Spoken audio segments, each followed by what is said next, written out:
I don't usually do this, but I thought, what the hell? I actually like my description for this video, so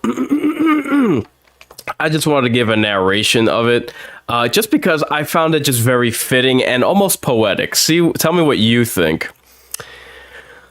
Well, horror fans, it's 2025, and it's the new year, and if it's a dumping ground month like January, you best believe Blumhouse is going to try their luck to get ahead of the pack and set the tone early with a horror film release.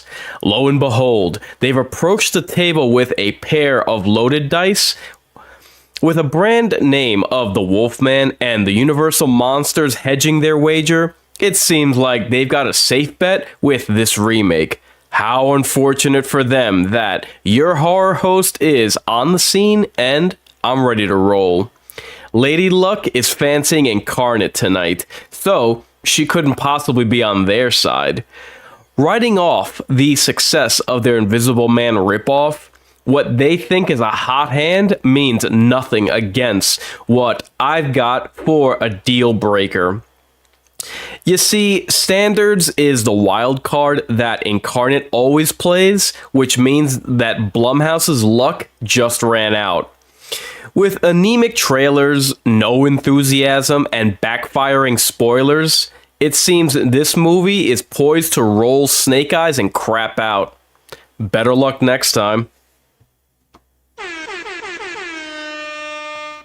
Yeah, damn straight I'm gonna give myself credit for that one. Anyway, so on to my preview for tonight. Oh man, I've been pretty vocal about this movie on live streams. I obviously did a live stream yesterday, which I invite you to take a gander at. Man, and not to be regurgitative of the, how can I put it? Of the points that I was making, the points raised yesterday, but I mean, my God, just seriously, man, come on. This movie is just, it's painfully derivative. They keep talking and promising that, hey, they got something great for us, right? They have greatness in the making that we're gonna be able to feast our eyes upon. Bruh, I ain't seeing it, and to be honest, I'm not hearing it. I'm not seeing what it is that they're referring to, which makes me think that it's just gonna amount to empty promises and hype.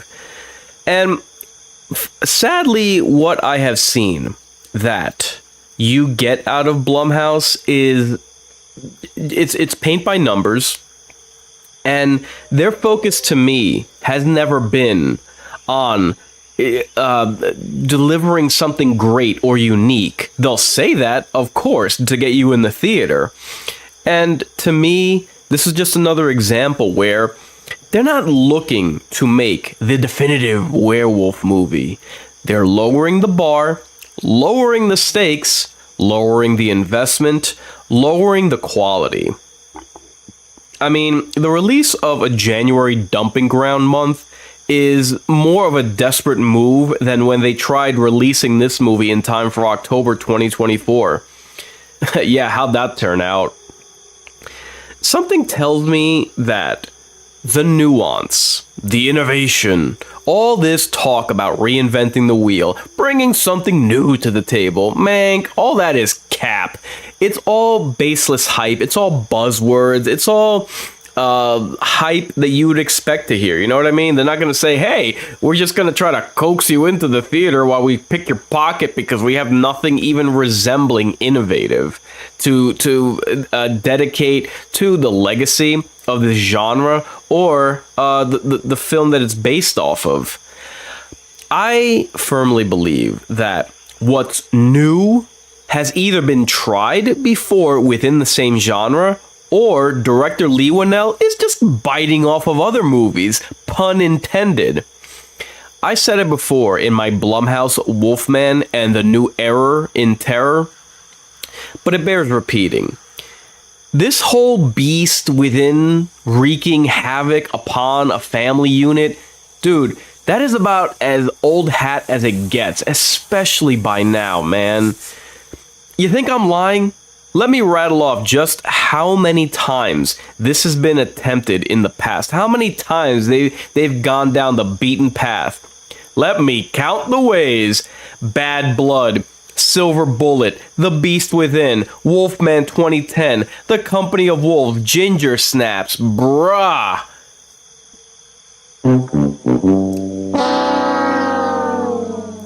Like, honestly, what are we talking about with this, man? Innovation, bringing something new to the table? Yeah, psych?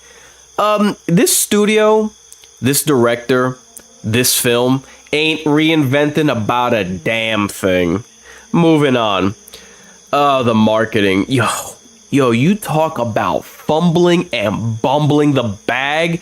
Jesus, this marketing has been not only, and I absolutely will keep referencing this, I will absolutely keep bringing this up. There is no excitement around this movie. I don't care if you're going to look up other reviewers, other podcasters, other horror aficionados, or YouTube channels that have already reviewed and some of them even spoiled this movie. Dude, there is nothing resembling any type of excitement around this movie. And boy, you have to understand, if that's not bad enough, it comes smack dab in the middle of other movies that have gotten some measure of acclaim, whether in the film itself or the marketing. I'm talking about Werewolves that came out at the beginning of December 2024. An indie movie that actually I only went to see it because there were so many people talking about it. I'm like, all right, I'll give it a shot. Then we have Nosferatu, which, yes, I have my problems with, but it's still a good movie, a very good movie. And it absolutely had a string of positive free marketing behind it because of the people that saw it. And they were willing to invest in Robert Eggers' vision because he had earned that. Lee Winnell hasn't. What else? And I mentioned this yesterday, too. The enthusiasm behind the trailer for the upcoming 28 Years Later. And then you have the Wolfman. It's like, who cares? Dude, they could... Blumhouse really thought that they were going to be able to launch this movie, release this movie, and that it was going to be something that was going to make bank because it has very little competition. Which, like, on the one hand, that would be a smart idea, but that's only if you have something worth promoting. And this movie, I mean, look at what I just mentioned. Like, they have just been dropping the ball left and right. The marketing has been a joke and largely ineffective. Let's take a deeper dive into this. They reveal the look of their movie monster at a haunted house. No, that's not a lie. That's not hyperbole. They debuted the look for this Wolfman creature at Universal Studios Halloween Horror Nights, which, again, this movie was supposed to release in October, so I guess, which is funny to me because Universal Studios owns Halloween Horror Nights. So, like, did someone not get the memo that they should probably delay this? And that wouldn't have been so much of a problem if they had a good design. I was railing against the appearance of their movie monster. Like, I was last night. I'm like, is this a joke? Is this just another character mid-transformation? This is the final look, you say. Oh my, it just looks like some old yokel with 3 teeth in his head. It just abysmal. And that's not the type of promotion that you want. People, I remember back in, I believe it was in October, if not September. This was like all over Twitter, and people were mocking it. Oh man, there's a great look for you. And gee, if that's not bad enough, the studio itself decides to spoil the transformation scene on YouTube. Again, to zero enthusiasm. And oh, what a transformation it is. This werewolf grows hair and claws. Oh, and has bladder effects on the face, which we've seen since The Howling almost 45 years ago. Redundancy, thy name is Blumhouse. And look, I went through the entire issue that I had with why it is that this movie is set up for failure yesterday, denoting how Blumhouse used this. They didn't learn their lessons with the Halloween trilogy, right? So then they gift wrap their own talentless director the Exorcist movie. And guess what?